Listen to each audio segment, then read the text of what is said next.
in the land of Israel, a severe drought had fallen upon the people. God sent the prophet Elijah to the town of Zarephath in Sidon. I must trust in God's guidance and go where He commands. Please bring me a little water in a jar so I may have a drink. As surely as the Lord your God lives, I don't have any bread, only a handful of flour in a jar and a little olive oil in a jug. I am gathering a few sticks to take home and make a meal for myself and my son, that we may eat it and die. We have so little left, just enough for one last meal. Don't be afraid. Go home and do as you have said. But first make a small loaf of bread for me from what you have and bring it to me, and then make something for yourself and your son.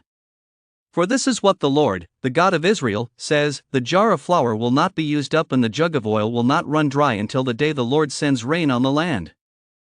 The widow did as Elijah had told her, and to her astonishment, the jar of flour was not used up and the jug of oil did not run dry.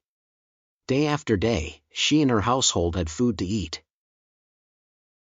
Some time later, the widow's son became ill. He grew worse and worse, and finally stopped breathing. What do you have against me, man of God? Did you come to remind me of my sin and kill my son?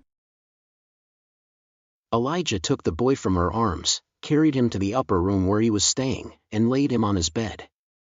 Then he cried out to the Lord. Lord my God, have you brought tragedy even on this widow I am staying with, by causing her son to die? The Lord heard Elijah's cry, and the boy's life returned to him, and he lived. Look, your son is alive!